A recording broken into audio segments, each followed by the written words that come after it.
నాకు తోడుగా ఉండాల్సిన నా భర్త తాగుడు మైకంలో యాక్సిడెంట్ అయి నన్ను నా బిడ్డను అనాథల్ని చేసి వెళ్ళిపోయాడు. బిడ్డను పోషించుకోవడానికి వేరే గత్యంతరం లేక ఈ పని చేసుకుంటూ బతుకుతున్నాను. అప్పుడప్పుడు బిల్డింగుల దగ్గర ఇటుకలు మోసే పనికి వెళ్తాను. కొత్తలో చాలా కష్టం అనిపించేది, ఇప్పుడు అలవాటైపోయింది. పని దొరికితే పండగ, లేకుంటే పస్తు. ఏదో అలా గడిచిపోతుంది. అమ్మా ఆకలేస్తుంది. ఇప్పుడే కదరా ఎసట్లో బియ్యం వేశాను, కాసేపు ఆగు నాన్న, వేడివేడిగా తిందు గాని. ఎరా పుట్టోడా, ఆకలేస్తుందా? ఈ పూటకి తాతయ్యతో కలిసి తిందు గానిలే. రారా మనవడా, మీ అమ్మేమి అనుకోదులే, రారా.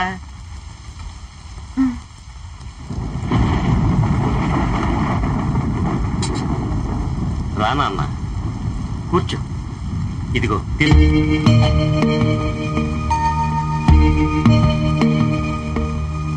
తాగకపోతే మా ఆయన మంచోడే రాజు, కానీ నా రాతిలా ఉన్నప్పుడు ఏమనుకునేం ప్రయోజనం? తను ఇక్కడ ఇన్ని కష్టాలు పడుతూ బతికే కంటే మన ఊరు వెళ్ళిపోవచ్చు కదా. అక్కడ ఇలా బతకలేను కదా. అయినా ఆ ఊళ్ళో నా వాళ్ళంటూ ఎవరున్నారు? పోనీ నా అడ్రస్ తెలుసుకుని నాకు ఉత్తరం రాసి ఉండాల్సింది. ఇన్ని కష్టాల్లో నేను నీకు గుర్తుకు రాలేదా? నిజం చెప్పుతాను, నువ్వు నన్ను మర్చిపోయావు కదా.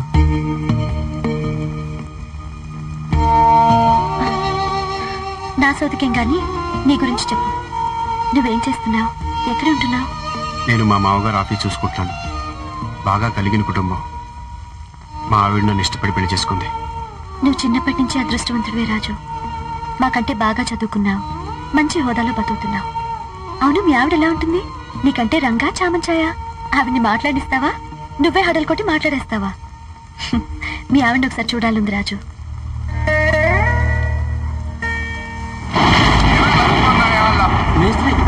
నీ లెవెల్కు నేను నీ దగ్గరికి వెతుక్కుంటూ రావాలరా? నువ్వు తినేది అన్నమే కదరా. డబ్బు తీసుకొని పని కొడితే ఓనర్కి ఇవ్వడరా సమాధానం చెప్పేది. కష్టమని కాకరకాయని అడ్వాన్స్ తీసుకొని ఇప్పుడు పనికి రాకుండా ఎగనామం పెడతావా? ఓనర్కి ఇవ్వడరా సమాధానం చెప్పేది. బాబు ఇన్నాళ్ళు ఆగారు, ఒక్క 4 రోజులు ఆగండి బాబు. అక్కడ పని పూర్తయిపోగానే మీ పని మొదలెడతాం బాబు. పని పూర్తయినాక నా దగ్గరికి రాకపోతే నీ మొగడి ముఖం తాపితో చెక్కేస్తా. తప్పకుండా వచ్చేస్తాం బాబు. ఏమ్మా, నీకు సపరేట్ గా చెప్పాలనా? వాళ్ళు ఇచ్చేది డబ్బులు, మేమిచ్చేది చిల్ల పెంకులా? నేను కూడా వాళ్ళతో పాటు ఆ పనిలోకి వెళ్తున్నానండి. అది అయిపోగానే మీ పనిలోకి వస్తాను. సరే సరే. ఈయనెవరు? మా ఊరే. సిద్ధపరచాలి.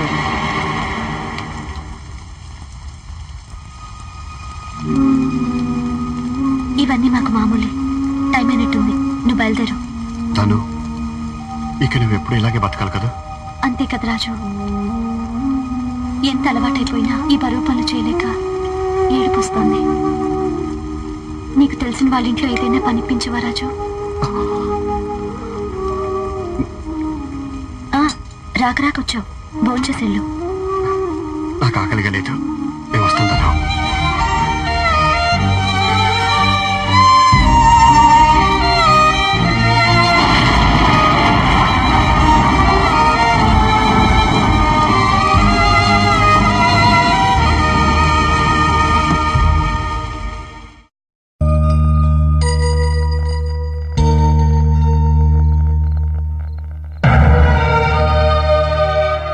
నా పరిస్థితుల్లో చూసి తట్టుకోలేకపోయినరా. వద్దు, ధను అలా కష్టాలు పడుతుంటే నేను చూడలేను. ఏదో విధంగా హెల్ప్ చేయాలరా. ఏం చేస్తావురా? ఒక ఇల్లు అద్దెకి తీసుకుని అందులో ధనుని బాబుని ఉంచి వాళ్ళ మంచి చెడ్లు చూడాలనుకుంటున్నాను. ఓరే రాజు, నువ్వు ధనుకి మంచి చేద్దాం అనుకుంటున్నావు, కానీ చుట్టుపక్కల ఉన్న వాళ్ళు రకరకాలుగా అనుకుంటారా. భర్త లేని ఆడపిల్లకి హెల్ప్ చేస్తుంటే మంచిగా ఆలోచించే మనుషులు చాలా తక్కువరా. అది నిజమే. పోనీ నీ ఇంట్లో ఉంచుదాం అనుకుంటే చెల్లాయి లేదు, మళ్ళీ సేమ్ ప్రాబ్లం. ఇప్పుడు ఏం చేయాలో అర్థం కావట్లేదురా. మీ నాయనమ్మకి నిద్రలో నడిచి వెళ్లే అలవాటు ఎప్పుడు పోతుందో ఏమిటో. ఏడుకొండలవాడ వెంకటరమణ, మా అత్తయ్య ఎక్కడున్నా క్షేమంగా ఇంటికి తిరిగి రావాలి. టెన్షన్ పడకే, వచ్చేస్తుంది. వెళ్తుంది వస్తుంది, వెళ్తుంది వస్తుంది, అలవాటే కదా. అదేగా భయం. మనం చెప్పింది వినదు, చెయ్యమన్నది చెయ్యదు, తనకిష్టమైంది చేస్తుంది, మనకు మనశ్శాంతి లేకుండా చేస్తుంది. కంగారు పడకే, నాన్నగారు వెళ్ళారు కదా. అదిగో కారు వచ్చేసింది. ఏమండి, అత్తగారు కనిపించారా? దొరకకుండా ఇంటికి వస్తానా? రామ్మ. ఏమండి, ఏమిటండి అవతారం? ఇదా సనత్ నగర్ లో కొత్తగా అమ్మవారి గుడి కట్టారు. ఈవిడెళ్ళి రాత్రి ఆ గుడిలో పడుకుందట. పొద్దున్నే పనాళ్ళలో చూసి అమ్మవారు వెలిసిందని ఈవిడ చుట్టూ తిరుగుతూ ఒకటే గెంతులట. నేను అమ్మవారిని కాదంటున్నా వినకుండా కట్టేసి మరీ పూజ చేశారా? వాళ్ళకి నచ్చజెప్పి ఈవిని తీసుకొచ్చేసరికి నా తల ప్రాణం తోక్కొచ్చింది. నేనందుకే ఈ గొడవంతా లేకుండా ఈవిని లోపల పెట్టి తాళం వేయమన్నాను. మీరు వినిపించుకున్నారా? ఏమిటి తాళం వేస్తావా? నన్ను లోపలేసి తాళం వేయడానికి నేనేమైనా జూలో జంతువునా? చంపేస్తాను. తలుపులకు తాళాలు వేసే బదులు నా మెళ్ళో గొలుసు వేసి మీ పంచన కుక్కలా కట్టేయండి. నన్ను హీనంగా చూస్తున్నారు. నేనంటే ఎవరికి భయం లేదు.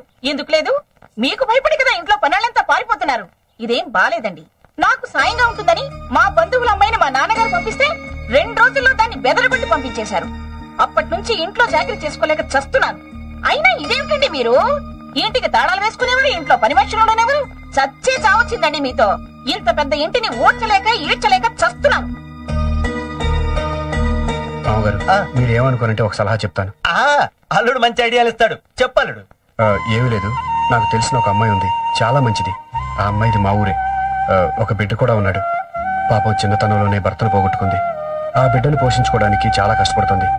ఆ అమ్మాయికి మన ఇంట్లో పనిస్తే బామ్మని జాగ్రత్తగా చూసుకుంటుంది, ఇంట్లో పని చేసుకుంటుంది.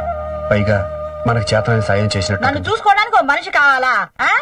నేనేమైనా మంచాన పడి మూలుగుతున్నానా? అది కాదే బామ్మ, నీకు అసిస్టెంట్ ఉంటే నీ స్టేటస్ పెరుగుతుంది. చూసిన వాళ్ళంతా నిన్ను ముసలి యువరాడు అనుకుంటారు. నీ సలహా నాకు నచ్చింది అల్లుడు. వెళ్ళి అమ్మాయిని తీసుకురా. అలాగేనండి. మనవడా తీసుకునిరా. నాకు నచ్చాలిగా.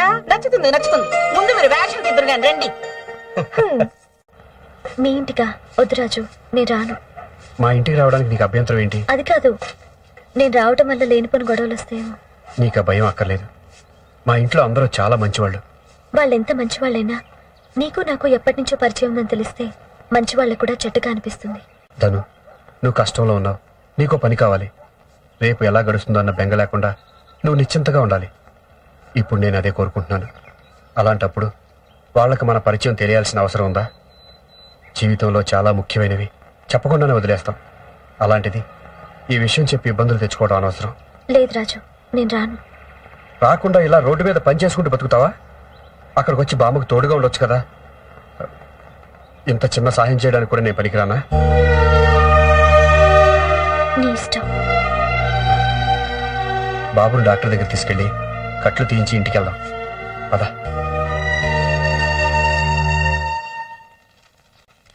నువ్వు వెళ్ళి కాఫీ తీసుకురా. తొందరగా కానివే కోడలా. నడు లాగేస్తుంది. అయిపోయింది అత్తయ్య. పడక కుర్చీలో కూర్చుంటే నడువు నొప్పి తగ్గుతుందని నీకెవరు చెప్పారో గాని నువ్వు త్వరగా కానివే. అయిపోయింది. కరక్కాయ. కరక్కాయ ఎందుకమ్మా? దగ్గు వస్తుందిరా. కరక్కాయ కొరికి చప్పరిద్దామని. కరక్కాయ ఎందుకే? డాక్టర్ని పిలిపిస్తాను. డాక్టర్ని కొరికితే ఊరుకుంటాడా? నువ్వేంటే ముక్క దెమ్మట కాయ తెచ్చావు? పగలు కొట్టడానికి సుత్తి తెమ్మంటారా? సుత్తి అందుకే పిచ్చి మొహ. అమ్మా, ఆ పంటికున్న బలం నడుంకుండుంటే ఆ పడకుర్చీ అవసరం లేకపోను కదే. No no no no no నేను బనానా కాదండి, యాపిల్. Apple MBBS. విచిత్రమైన కేసులను మాత్రమే డీల్ చేస్తాను. నాకు డబ్బు ముఖ్యం కాదండి, పేరు ముఖ్యం. నేను 24 అవర్స్ తిరుగాడే ATM ని, అంటే 24 అవర్స్ అవైలబుల్ అయ్యే ఎనీ టైం మెడికల్ ప్రాక్టీషనర్ ని. మీరు ఎప్పుడైనా టచ్ చేయొచ్చండి. ఓకే.